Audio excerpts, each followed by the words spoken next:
Hi everyone, Ed here from Bring Back the Memory and Stock Market Treasures. Today's video is going to be on how I would start a collection of authentic stock and bond certificates if I was to begin all over again. Now, we've been collecting both stock and bond certificates for well over 10 years. And people have asked me, if you were to start now, what would you do differently? And looking back at it, there are some things that I would do differently. We started with basically by trial and error. We made our share of mistakes.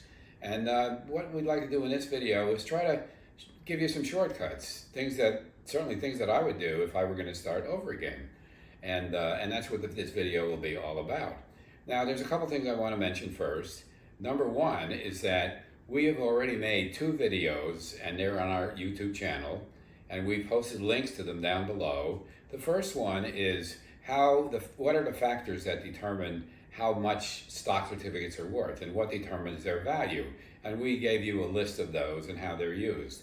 The second video is how would you determine the individual value of each certificate. And on that video, they talk about price guides, completed auctions, and things like that. So there are specific ways that you should be able to use to determine the value of the video. Okay. Now, and one more thing I want to mention is that these are collectibles. Their only value is as a collectible. So if a stock certificate says 100 shares of General Motors, you do not own 100 shares of General Motors. This certificate has already been canceled, so its value is as a collectible, not as currency that you can be traded in. And some of the value of these certificates depends on what the certificate is. Some of them are inexpensive, and others can be worth a great deal of money. So it depends on many of the factors, and you'll see those factors listed in those early videos that we talked about. The first thing that I would do in starting a collection, and this is probably the easiest way to go about it, is I would start looking at artwork. There are many certificates that are available online, and you can just look at them. And from that, art is something that everyone has different taste. Pick the ones out that you think are really great. Now, the thing about these certificates are they're designed by the publishers of the certificates. And what they did is they hired some of the best artists in the world to design these certificates. Now, the certificate is composed of the actual design and the text of the certificate and the vignette, which is a picture of something that they feel is important in the certificate. Now, in order to be listed on the New York Stock Exchange, every company has to have a unique vignette to their company. So every one of these is different to a certain extent. All right, now, so what we're gonna look at is what goes into making these vignettes. We have a book that I would definitely recommend to anybody who's interested in the artwork. And this book is called The Art of the Market. And it's written by Bob Tomarket and Lee Krantz. And it's full of pictures of stock certificates. We're going to show you some of the pictures that are in the book, and it's really good. These are some of the certificates that you would want to collect for the artwork, and it explains a lot about how the companies published them and what they decided that they like. So you can buy this book on Amazon or on eBay, and it's really a great book. So if you're interested in the artwork of stock and bond certificates, this would be a really good book to get. The second thing that I would look for in starting a collection would be to collect certificates of companies that are historically significant in the actual history of the United States. These companies, this could be either because they had an important invention, or because they were companies that were considered the titans of industry. And, we're talking about companies like Standard Oil, Baltimore and Ohio Railroad, which was the first commercial railroad in the United States, going all the way back to the 1830s. Companies like General Motors and Ford. These are great companies. Now, these would be ones to collect. U.S. Steel would be another one. And speaking of U.S. Steel, here's something. I don't know. I also like to collect memorabilia for old movies. And one of my favorite movies is Godfather. And for anybody who likes Godfather, there's a scene that comes to mind with U.S. Steel. And this is a scene where Hyman Roth is talking to Michael Corleone and trying to get him to go into business with him. And he says, "Michael, we're bigger than U.S. Steel." And anybody who likes Godfather will always remember that line because it's a classic line from a really great movie. Okay, so anyway, the thing is, these certificates, their history is very, very important to the history of the United States.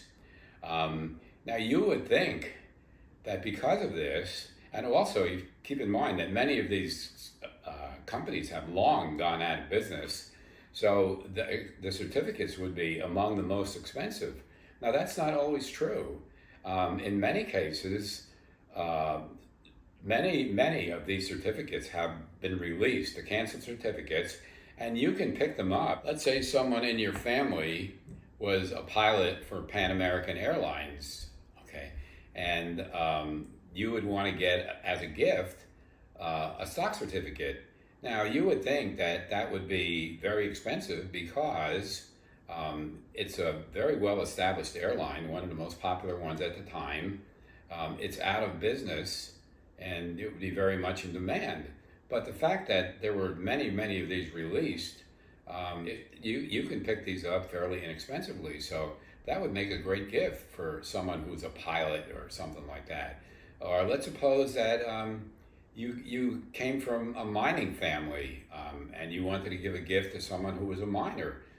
There are mining stock certificates that you could have. And again, the certificates by themselves, you can't judge the price by what the certificate looks like or what the industry is. Each one is separate. And the thing is, as you get into your collection, you'll learn this fast enough. It really comes pretty fast. The third thing that I would say for someone who wants to start a collection of stock or bond certificates, I would direct this for someone who is an expert in a certain field and wants to specialize in that field. So let's say that you had a career as, let's say, a stockbroker, okay? Now, you've gone through everything that you could and you were very successful.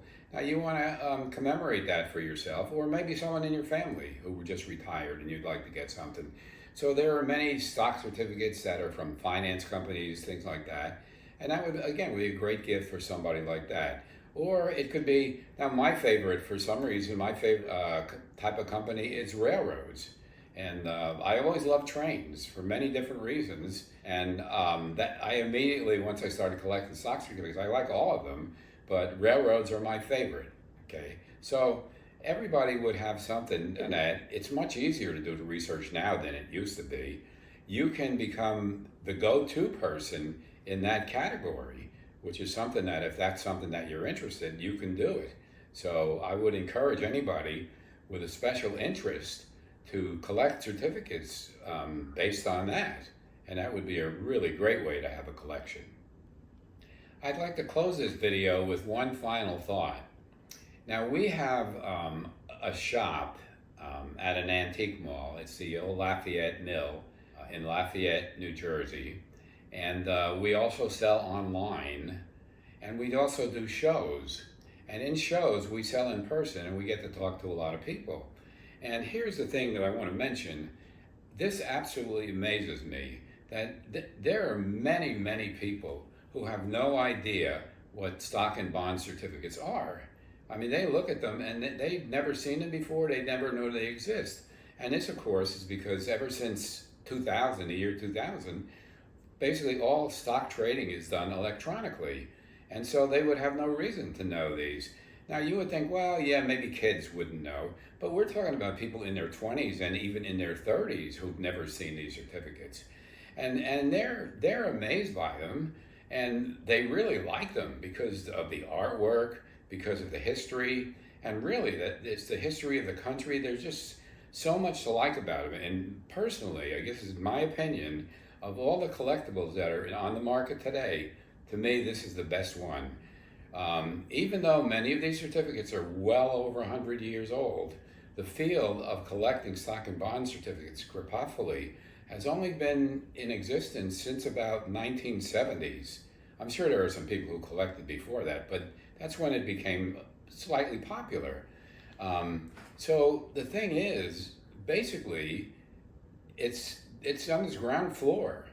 It's amazing. If you actually start collecting these certificates, you will be able to get really great bargains. With really careful shopping, you'll be able to find some really great certificates for a relatively low price.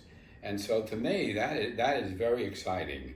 And that's probably one of the biggest reasons why I would recommend anybody who wants to start a collection to start a collection of authentic stock and bond certificates. That's what we do, and that's why we're making these videos. Okay, so thanks for watching, everybody. If you'd like, please hit the like button for this video, subscribe to our channel, and we'll see you in the next video. Bye.